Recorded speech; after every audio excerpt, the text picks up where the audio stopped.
Que me presentó bien o mal. Cosas que pasan. Desde los 24 que estoy desarrollando el proyecto que hoy les voy a comentar, pero en realidad el evento y sobre todo esta primera parte va enfocado a trabajar sobre principios de éxito. ¿Por qué hablo de principios de éxito? Porque son aplicables a cualquier rubro o a cualquier área que vos quieras aplicarlos. Los conceptos que hoy yo te traigo son aplicables absolutamente a cualquier área o a cualquier rubro que vos quieras aplicarlos. Entonces, lo que yo hoy te voy a comentar, llévalo hacia donde vos quieras. Realmente a mí me permitió construir un sistema que me permite generar ingresos súper altos y sin tener que estar dedicándole tiempo. De la misma forma que haber construido departamentos, esa es la misma forma. Ahora bien, en esta primera parte va a haber 2 partes de 8 horas cada parte. No, mentira. Un rato, 40 minutos. Cada parte, la primera parte voy a hablar más enfocado en un llamado de conciencia, de empezar a cuestionarnos ciertas cosas. Y la segunda parte es mi historia, que probablemente se rían un poco, ¿sí? Bien, vamos a arrancar. Ahí estamos. Ahí va. El seminario le puse como nombre Ya te despertaste. Y arranco con preguntas porque yo creo que uno tiene que hacerse las preguntas correctas. Que yo mucho tiempo no me las hice y mucho tiempo vivía en piloto automático. Iba, como dice un amigo, José Bobadilla, de mi casa al trabajo, del trabajo a mi casa y así sucesivamente todos los días. Y en vez de pasar todos los años distintos, repetía el mismo año. Ahora bien, yo le pregunto esto porque la base del proyecto que nosotros desarrollamos es un sistema de capacitación. Un sistema de capacitación continuo que se vive actualizando y que lo que te permite es a cuestionarte y a empezar a aprender, como les decía yo, principios de éxito. Ahora bien, cuando uno empieza a absorber información, ¿a través de qué la absorbemos a la información? De los sentidos, ¿sí? De los sentidos. Entonces, absolutamente todos ahora están absorbiendo información a través de diferentes sentidos. Ahora bien, si bien todos absorbemos el mismo tipo de información, no todos vemos lo mismo. ¿Es así o no? O sea, uno no ve el mundo como es, vemos el mundo como somos. Ahora bien, yo absorbo información y la paso como una especie de filtro. Todas las personas, todos nosotros en nuestra cabeza tenemos un filtro. Ese filtro está determinado de acuerdo a nuestras creencias, de acuerdo a nuestras actitudes, de acuerdo a nuestra forma de pensar, programada muchas veces por nuestra infancia, por cosas que nosotros hemos hecho. Ahora bien, fíjense lo siguiente. Todo el tiempo, y vamos a cinta positiva, nosotros recibimos estímulos de diferente tipo. Todo el tiempo recibimos estímulos de diferente tipo. Un estímulo, por ejemplo, ahora es vía oral el seminario que yo estoy dictando. Pero, por ejemplo, vos podés estar jugando al fútbol y viene alguien y te mete una patada en la pierna. Ese es un estímulo, ¿sí o no? Y siempre ante un estímulo, uno tiene una respuesta. Ahora, el tiempo o el espacio entre ese estímulo y esa respuesta, yo le denomino conciencia. ¿Qué es la conciencia? Eso, el espacio entre estímulo y respuesta. ¿Qué es el nivel de conciencia? Eso, el espacio entre estímulo y respuesta. Nivel de conciencia más chiquito, ¿cómo respondemos? Más rápido. Entonces terminamos siendo alguien reactivo. Entonces me pegan y pego. Me tocan bocina y puteo. ¿Sí o no? Y así con un montón de situaciones que cotidianamente hacemos. No hago señas, a mí me enseñaron señas acá, ¿no? Algo con la mano, no sé, algo así, que en Argentina no tienen sentido, pero acá es fuerte, por lo que me dijeron. Bien, y uno hace señas de todo tipo y demás. Ahora, fíjense lo siguiente, entre ese estímulo y esa respuesta está el nivel de conciencia, que está determinado, como yo les decía antes, con nuestra forma de pensar. ¿Por qué nuestra forma de pensar? Nosotros tenemos que trabajar mucho en nuestra forma de pensar. Lo primero que uno tiene que trabajar es qué metes en tu cabeza. Porque lo que vos metas en tu cabeza va a determinar cómo estés pensando. ¿Sí o no? Perfecto. Entonces, como yo pienso, siempre un pensamiento genera una emoción. Entonces, si yo pienso en comida, ¿qué me da? Hambre. La emoción siempre te mueve a una acción. Si yo tengo hambre, ¿qué hago? ¿Cómo? Ahora, la acción repetidas veces te genera hábitos. Y nosotros somos personas de hábitos. Muchas veces hábitos que nos llevan o no nos llevan al resultado que queremos. Por eso la idea de esta charla es empezar a replantearnos qué hábitos tenemos. Si esos hábitos son constructivos o destructivos. Por eso les decía que es aplicable absolutamente a todo.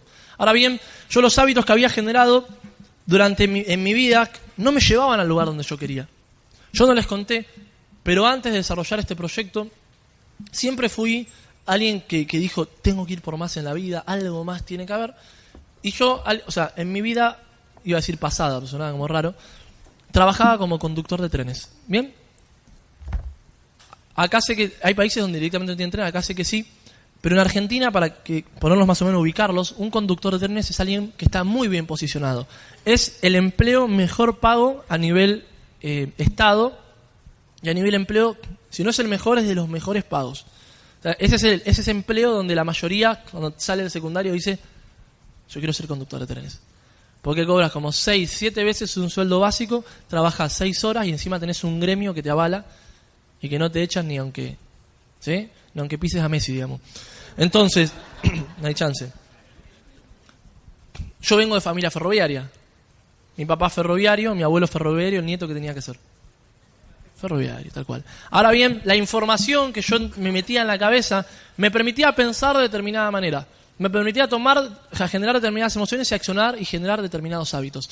Pero esos hábitos no iban en relación a lo que yo quería. Yo quería otro estilo de vida. Yo quería romper con eso y decir, pero algo más tengo que hacer. Y en ese algo más que tengo que hacer, entendí que mucho tiempo yo estuve atrás de como una especie de mariposa. ¿Sí? Como cazando mariposas. ¿Qué es cazar mariposas? Satisfacer necesidades de corto plazo. Hacer primero lo que te gusta o primero lo que me hace sentir bien y después lo correcto. Cuando entendí que primero tenemos que hacer lo correcto para después sentirnos bien. Porque si no, dura muy poco el resultado. En ese cazar mariposas e ir por a corto plazo, yo agarraba y decía, bueno, ahora el auto. Y ahora, bueno, junto plata para salir el fin de semana. Y ahora me compro la ropa. Y así va todo el tiempo. ¿Qué entendí? Esto, que yo tenía que crear una especie de jardín. Parezco un botánico hablando así, ¿no? Pero yo tenía que crear una especie de jardín donde mi forma de ser, mi personalidad, mis hábitos, inevitablemente atraigan ese resultado que yo estaba buscando. Ahora bien, me encontraba con este tipo de pensamientos cuando yo quería ir por algo más. No sé si cualquier semejanza con la realidad es pura coincidencia, ¿sí? Pensamientos como, yo no vivo tan mal. ¿Alguna vez lo dijeron? Te contó un amigo, ¿no? Yo decía esto, no, pero si yo no vivo tan mal, yo estoy cómodo, tengo el trabajo que todos mis amigos quieren tener. Trabajo pocas horas, tengo tiempo, estoy estudiando. No, yo no vivo tan mal. ¿Para qué? Pensar distinto. Ahora, uno no tiene que empezar a hacerse estas preguntas, sino este tipo de preguntas. ¿Qué vida quiero vivir? Y no busco hacerme filosófico, no me interesa. Ni tampoco busco motivar a nadie. Lo que realmente busco es empezar a replantearnos, empezar a tomar conciencia de qué vida querés vivir.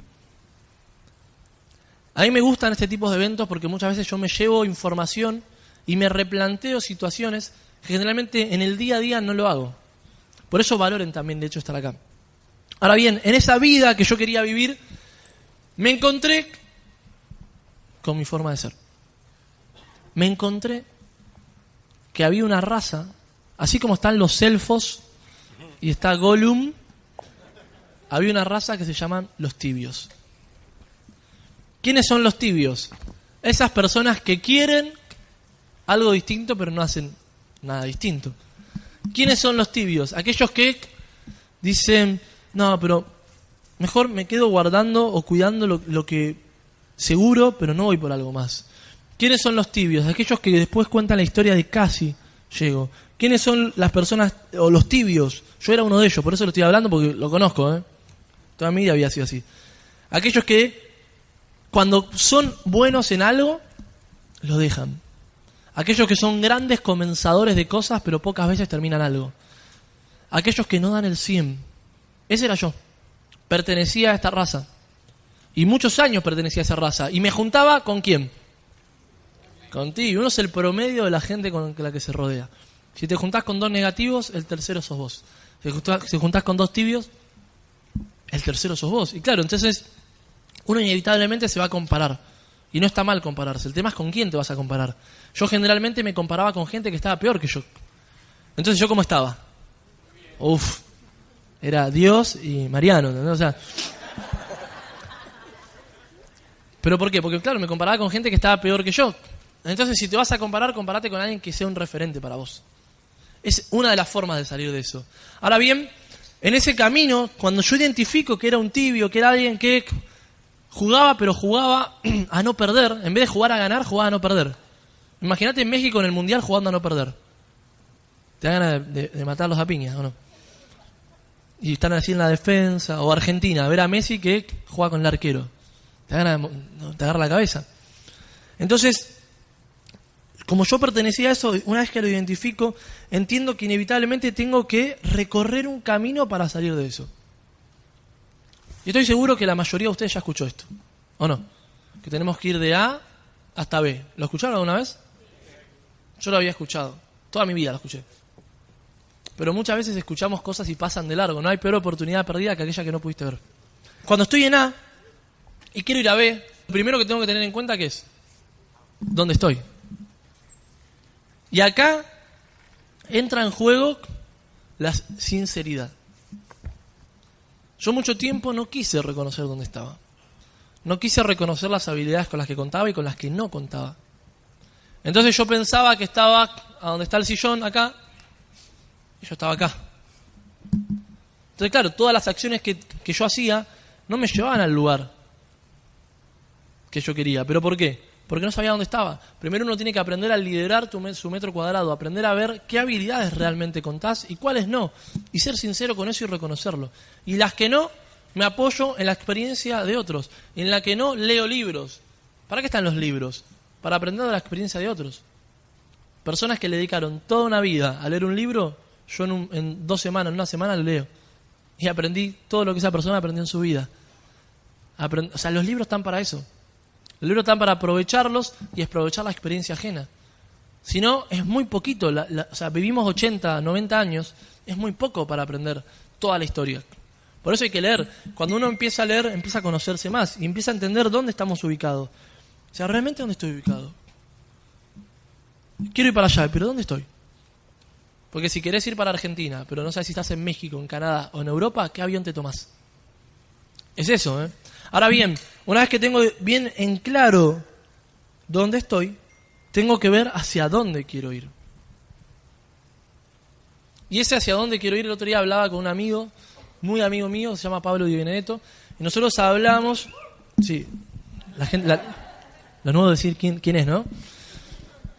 Tiene un resultado muy grande en Argentina dentro de este proyecto y es un mentor para mí, es un amigo aparte. Estábamos hablando y yo le decía a Pablo, ¿por qué crees que nosotros llegamos tan rápido a niveles tan altos o a generar esa libertad financiera de tener tiempo y dinero y otras personas no? O sea, ¿qué fue la diferencia? ¿Qué fue lo que hicimos distinto? Y él me dijo esto. Él dijo, la gran diferencia es que nosotros tenemos bien en claro hacia dónde queríamos ir. O tenemos bien en claro hacia dónde queremos ir. Y lo pensé un poco y dije, claro, sí, tiene sentido. Es verdad. Mucha gente no sabe a dónde quiere ir. O sabe, pero sabe muy, muy así, por arriba. Che, ¿qué te gustaría de tu vida? Y no, tener mi propio negocio. O mi propio... Ah, sí, ¿cuál? ¿Y cuándo? Y no, mudarme. Ah, sí, y a una casa o un departamento. No sé. Y si no sabes, no lo vas a conseguir nunca. A una casa. Ah, bueno, ¿cuántos metros cuadrados? ¿Cuánto vale? ¿En dónde? ¿En qué terreno? ¿Cuánto vale el terreno? ¿Cuánto vale construirla? Las dimensiones, ¿cómo te gustaría? ¿Con baños, o sea, con baño jacuzzi, o sea, con pileta, con alberca? O sea, ¿cómo querés? Cuando uno tiene bien en claro hacia dónde va, inevitablemente el camino es mucho más simple. Porque si no es como ir a una agencia de viajes y decirle a la chica que atiende, hola, disculpa, ¿me das un boleto para viajar? Sí, ¿a dónde vas? No sé. ¿Cómo suena eso? Súper loco. Entonces, cuando uno tiene bien definido y bien con detalles qué es lo que quiere, si querés un auto, bueno, ¿qué auto querés? ¿Qué modelo? ¿Qué motor? ¿El tapizado de qué color? ¿Le vas a poner escape para que suene más fuerte? ¿Cómo lo querés? para llevar a tu familia, un deportivo, un descapotable, una camioneta 4x4, ¿cómo querés? Es eso, tener bien definido qué uno quiere. También puede ser a nivel tangible o a nivel intangible. Quiero desarrollar mi desarrollo personal, quiero cambiar mi actitud. Bueno, ¿qué actitud te gustaría tener? ¿Como quién te gustaría ser? Porque muchas veces terminamos actuando en el presente, que es el único momento que existe, con pensamientos del pasado limitados por el futuro, que son momentos que no existen. Y muchas veces nos hacemos problemas por momentos que no existen. Yo me acuerdo, muchas veces me hacía problemas por situaciones que suponía que iban a pasar y que encima después no pasaban. Hay un estudio que dice que el 85% de tus preocupaciones no van a pasar nunca. ¿Lo sabían eso? Que el 85% de todas tus preocupaciones que tenés en la mente nunca van a pasar. Pero uno se siente mal, uno se bajonea, se deprime, se hace problema. No van a pasar la mayoría. Ojo con dedicarle tiempo mental a momentos que no existen. ¿Cuál es el único momento que existe? Ahora. Cuando uno empieza a actuar en el ahora y empieza a dar el 100 en el ahora, todo cambia. Cuando yo di el 100 en el ahora, fue un antes y un después en mi vida. Porque mucho tiempo vivía actuando como el Mariano de antes, o decía, bueno, voy a actuar, no, pero decía, bueno, el día que tenga ese auto, el día que salga con ese, el día que tal. Entonces siempre era como, lo de allá era como allá. Uno tiene que tener bien en claro qué quiere. Pero no pensar que el día que tenga algo va a cambiar. Porque si no actuamos en el presente de la escasez. Porque si yo pienso que aquello es lo mejor y es lo único y el día que sea yo voy a ser la mejor persona del mundo, indirectamente, ¿qué estoy diciendo? Mi presente es una porquería. ¿O no? ¿Y de cómo actúo? ¿Desde la abundancia o de la escasez? Y si actúo de la escasez, ¿qué atraigo? Escasez. Ahora bien, una vez que tengo definido A y B, tengo que recorrer un camino. En ese camino yo lo simbolizo, lo represento con pasos. ¿Cuál es el paso más importante? Es con trampa. Todos, es el más importante. La mayoría dice el primero. Si yo hago un primer paso y me quedo ahí, no llega a ningún lado. Volvemos a lo mismo, grandes comenzadores de cosas. Fíjense lo siguiente, cuando uno empieza a caminar en ese camino hacia el objetivo que quiere, en ese proceso va a haber circunstancias que te van a querer sacar del camino, pero por sobre todo, uno se autosabotea. El otro día hablando con una amiga, nosotros con mis amigos, con algunos amigos, nos ponemos a filosofar, ¿viste? Les juro que no estamos drogados y nada por el estilo.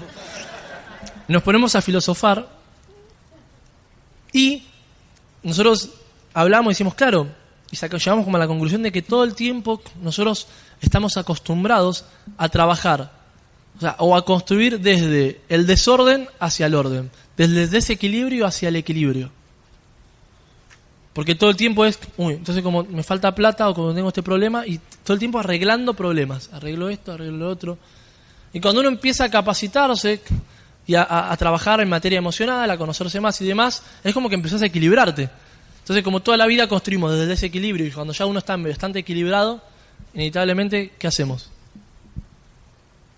Nos autosaboteamos.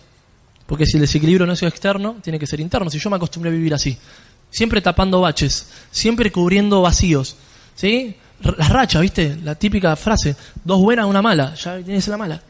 Ya tuve 2, 3 buenas, listo, ahora tiene que venir la mala. Y estás esperando la mala racha. No funciona así.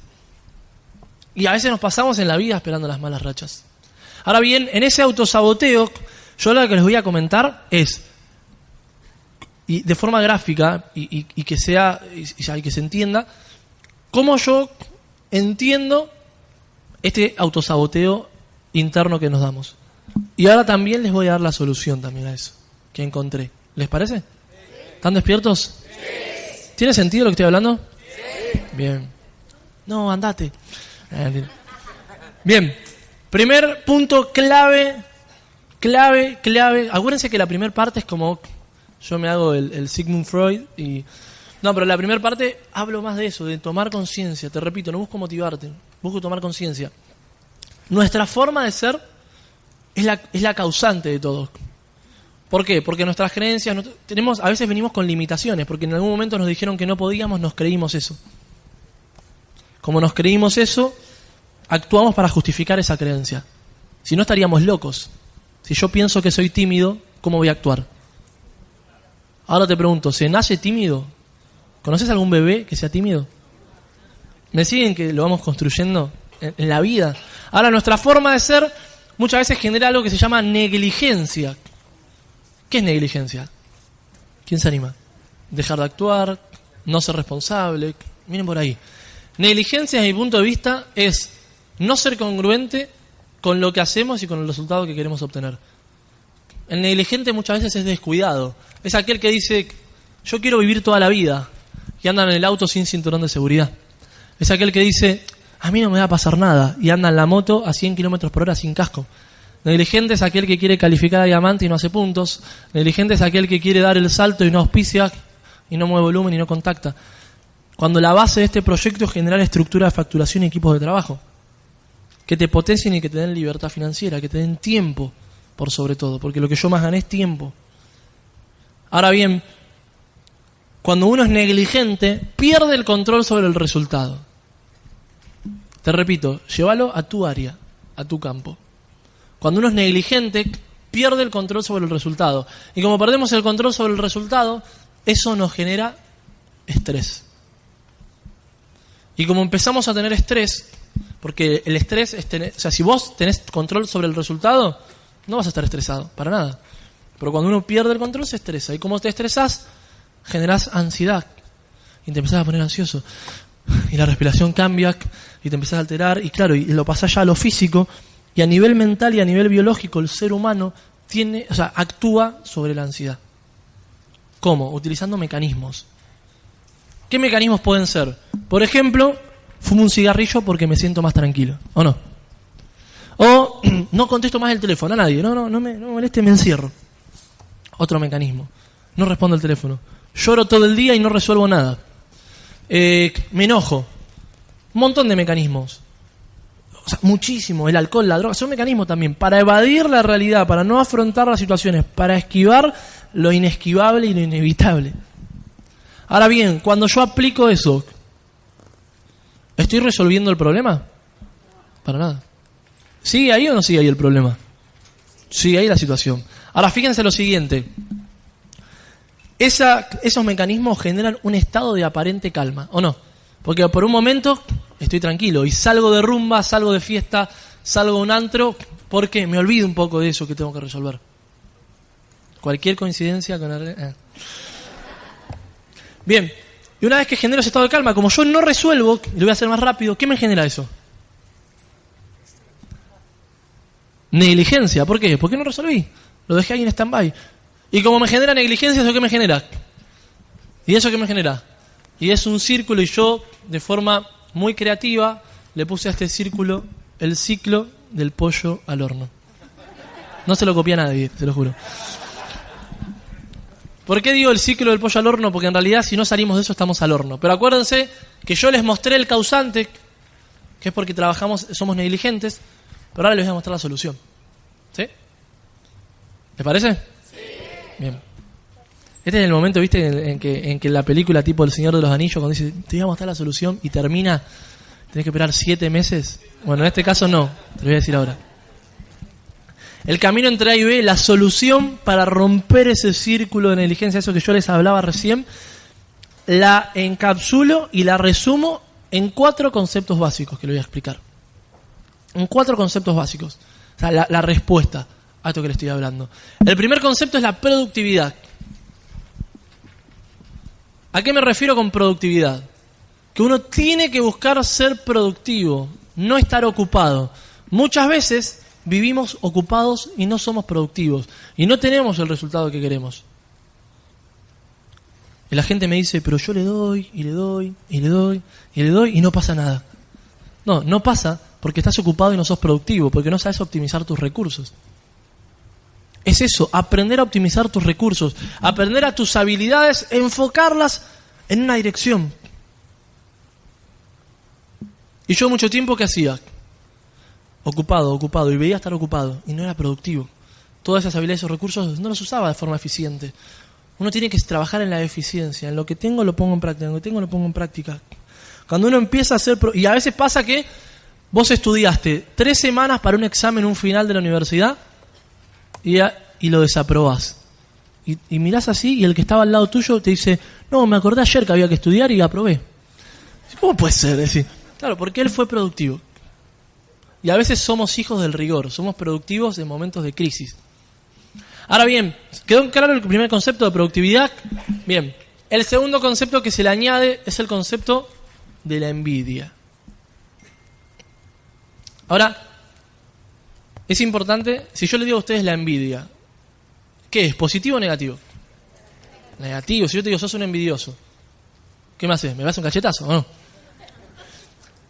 Lo que quiero que por un ratito y por unos minutos saquemos el concepto, o la impronta negativa de la palabra, y que realmente vayamos a lo que es. ¿Qué es la envidia en pocas palabras? Es querer lo que el otro tiene o el otro hace. ¿Sí o no? ¿Sí o no? ¿Quién le gustaría ser embajador Corona? Ahora, ¿quién es realmente de acá? Ninguno. Yo tampoco, si no levantaría la mano. ¿Les gustaría? Sí. Ahora, si no lo sos, el problema no es la envidia. Y por eso saquemos la connotación negativa para entender hacia dónde yo quiero ir. El problema no es la envidia, el problema es que no sabemos envidiar. Porque envidiamos el fruto y no el árbol que lleva ese fruto. Porque miramos el resultado que el otro tiene y no cómo hizo para llegar. Entonces no sabemos envidiar. Entonces, claro, agarramos y decimos, no, mirá la plata que tiene, mirá el auto que tiene, mirá cómo... Sí, pero ¿qué camino tuvo? Cuando uno empieza a mirar lo que el otro recorrió, es mucho más fácil aprender del proceso. Uno no puede aprender mirando el resultado. Yo no puedo aprender mirando una manzana, no sé.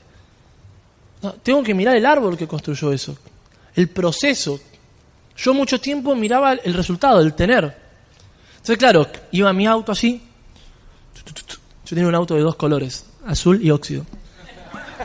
Iba en serio, era el auto. Y claro, si por ejemplo se paraba al lado mío en el semáforo un descapotable, ¿sí? Un BMW de última modelo, ¿sí? Un hombre de 70 años y al lado una rubia despampanante de 25, ¿viste? Y yo miraba y decía, qué hijo de mí, lo que hace la plata, ¿no? Me envidió, pero mal, mirando el fruto. Y capaz era la nieta, ¿no? Y yo enseguida descalificaba. Y yo iba acá al lado con mi amigo gordito así, comiendo papas fritas, y el tipo con la rubia ahí, yo decía, no puede ser. Pero el tema es no mirar el resultado, porque en el resultado podemos suponer un montón de cosas. ¿Qué es la nieta? ¿Qué es la amante? ¿Qué es la hija? ¿Qué es la...? ¿Quién sea? Pero no se trata de mirar el resultado, se trata de mirar cómo llegó. Cuando uno empieza a ver cómo la gente llega, por eso es importante asistir a seminarios de liderazgo, de capacitación, porque aprendés de gente que habla desde el resultado y no desde la opinión.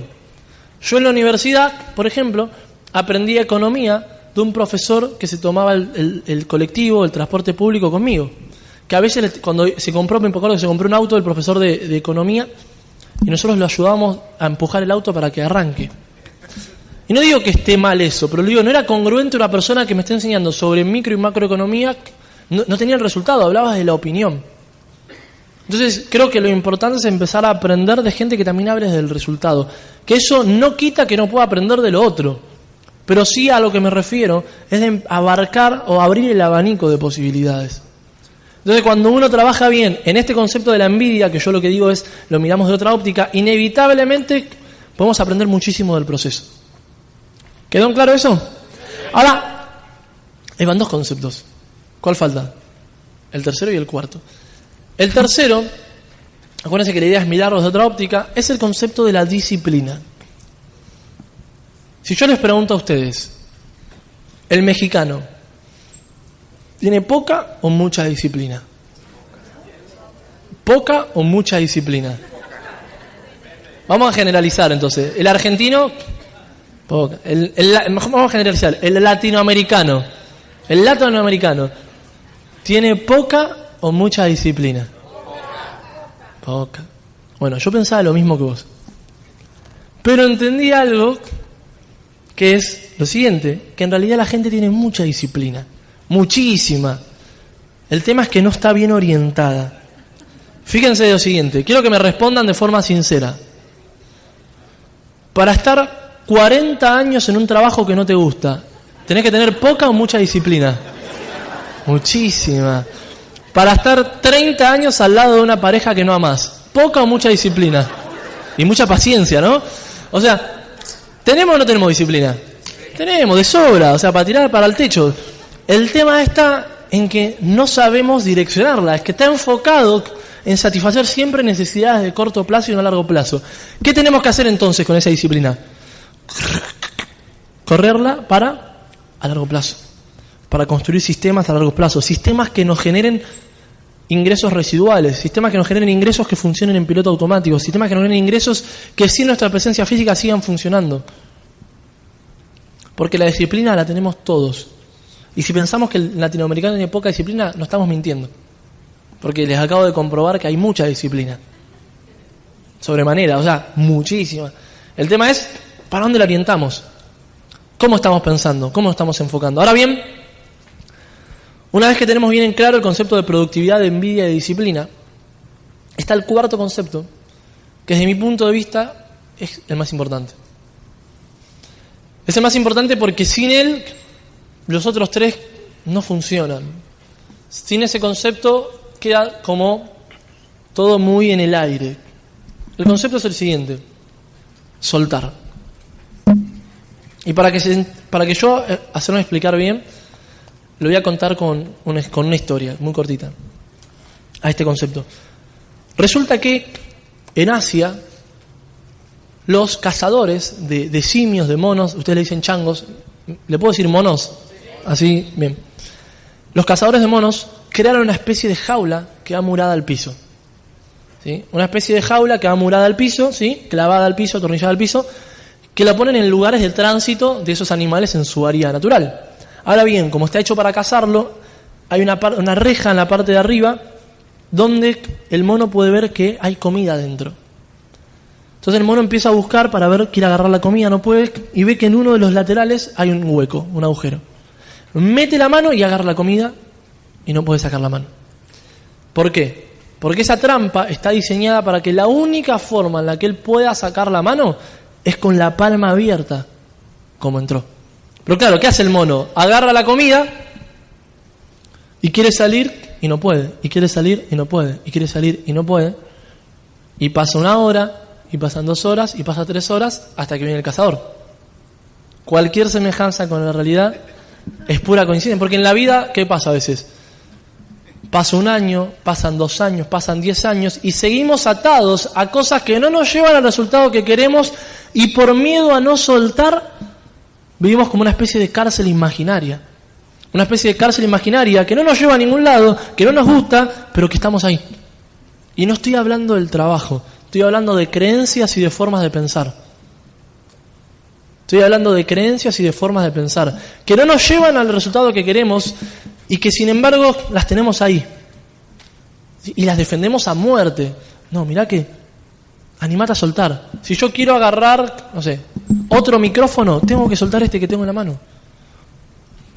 Lo bueno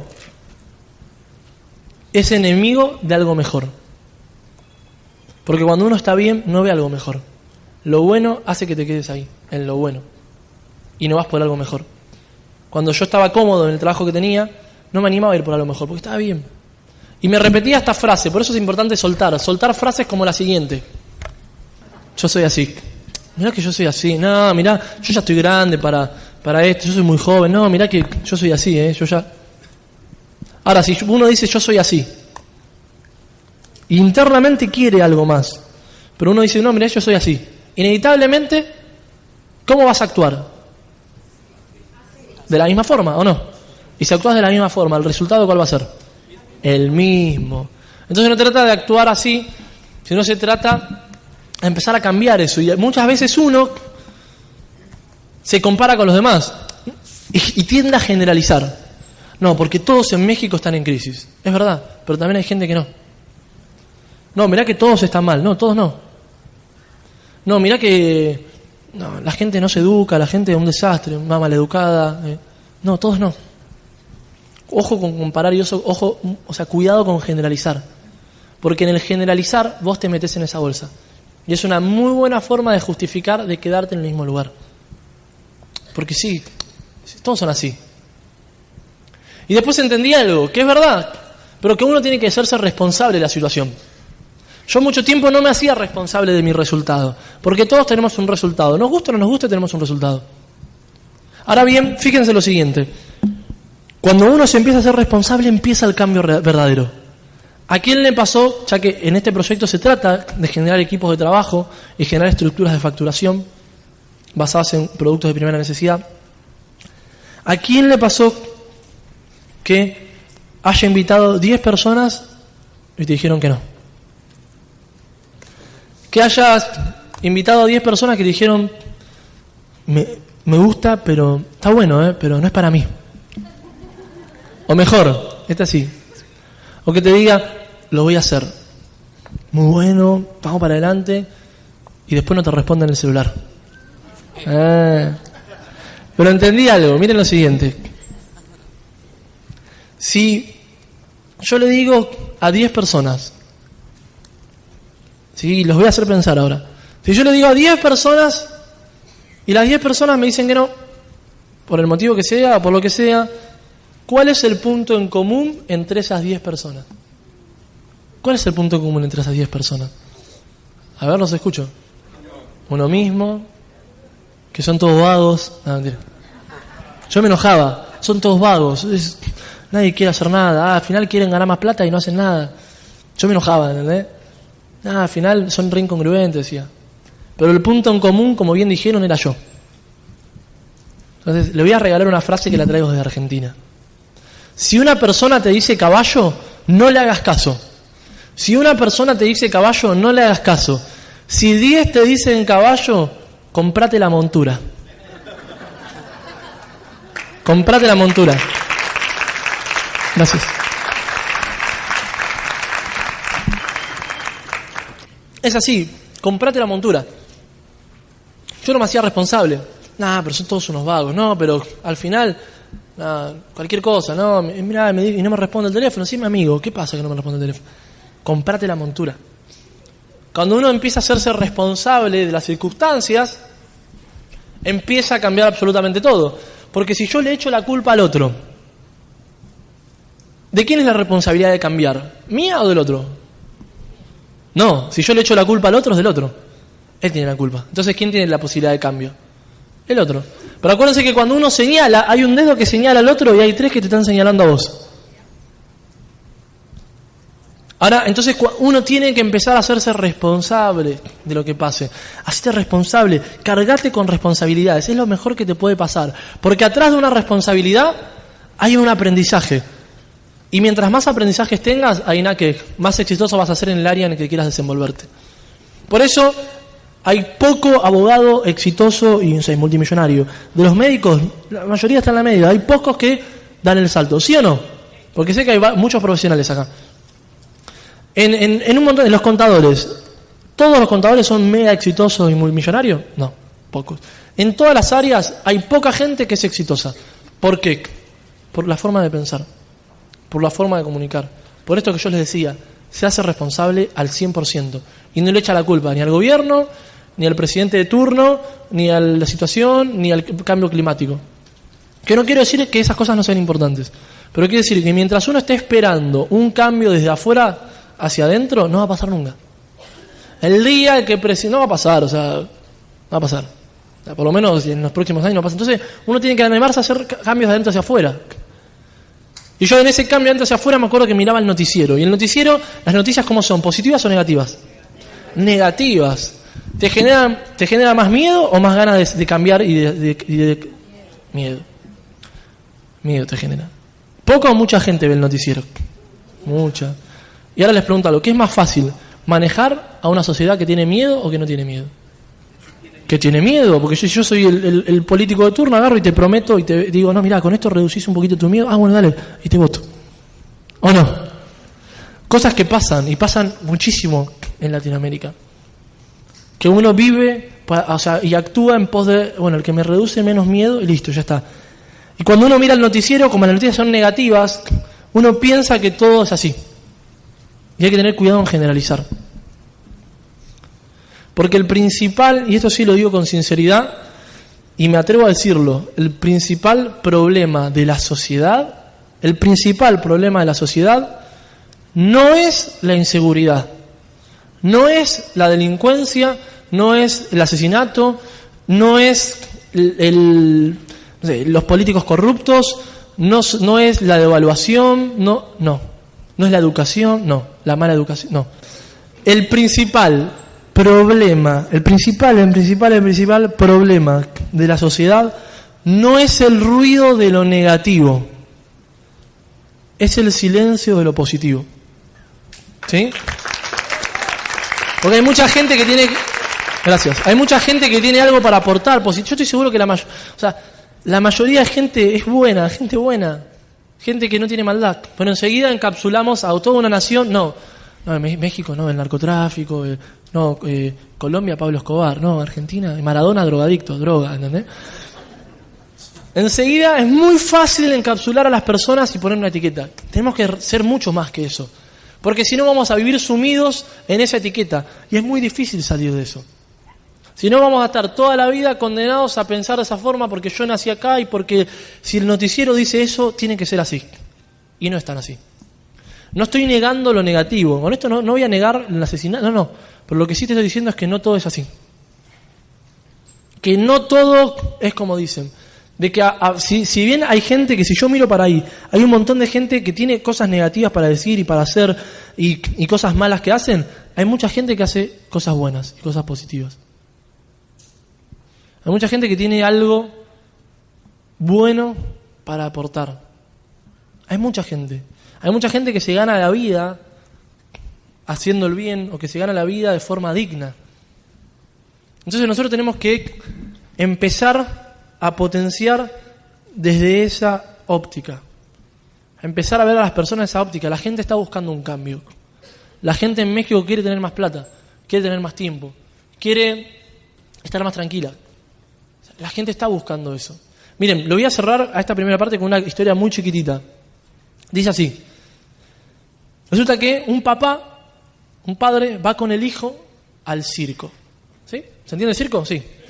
Va al circo, el nene tenía más o menos 9 años, por primera vez va al circo, emocionado, imagínate, 9 años, va al circo, emocionado, entra con el padre de la mano y el show principal de ese circo era con un elefante. ¿Sí? Era con un elefante y el nene, fascinado, quería conocer un elefante en carne propia. Entran, se sientan en los lugares, empieza el show, en la mitad del show, el evento principal, el elefante. El elefante gigante, pesaba varias toneladas, medía varios metros de altura, y el show era un show de fuerza donde levantaba 10 personas, levantaba 3 troncos, 3 árboles con la trompa y los movía y demás, y el nene quedó fascinado. Salen del show, del circo, y en la puerta del circo estaba el mismo elefante que había levantado 10 personas y 3 troncos. Estaba ese mismo elefante atado en una de las patas con una cadena muy chiquita y una estaca también al piso chiquita. El nene ya tenía edad para darse cuenta de eso, muy inteligente, y le pregunta al papá: papá, mirá, el elefante ese, mirá la cadena qué chiquita que es y la estaca atada al piso. ¿Por qué no se escapa? Y el papá le dice: no se escapa porque está amaestrado. El nene, muy inteligente, le dice al papá: y si está amaestrado, ¿por qué lo atan, no? Ahora, la historia, para no hacerla larga, dice así: el papá no le supo responder por qué él estaba atado y por qué no se escapaba, a pesar de que tenía la fuerza para hacerlo. Y resulta que el nene, varios años después, encuentra la respuesta. El elefante no se escapaba, no porque no podía hacerlo, porque si no creía que no podía hacerlo. Porque de chiquito, cuando era chiquito, le habían atado con una cadena bien fuerte y una estaca bien fuerte a una de las patas. Y él había intentado escaparse y no había podido. Hasta que llegó un punto lamentable en su vida en que se rindió. en que dijo no puedo. Varios años después, 20, 30 años después, el mismo elefante, con una cadena que tranquilamente podía soltarse y escaparse y ser libre, seguía atado. Y esto es como en la vida. Muchos estamos atados a veces a condiciones del pasado, y porque en el pasado algo no me salió, ya está. Porque quise emprender o quise poner un negocio, ya está, no es para mí. Porque quise salir adelante, no es para mí. La invitación que te hago en esta primera parte es que te cuestiones, que te replantees, que lo que yo hoy te acabo de decir, que lo lleves a tu vida, que lo lleves a tu área. Que por sobre todo, que nos demos cuenta de lo siguiente: todos tenemos dos vidas, la segunda comienza cuando te das cuenta que solamente tenés una. ¿Qué vida te gustaría tener? ¿Qué rol te gustaría generar? Y por sobre todo, ¿qué estás dispuesto a hacer para que eso suceda? Muchas gracias y nos vemos en la segunda parte.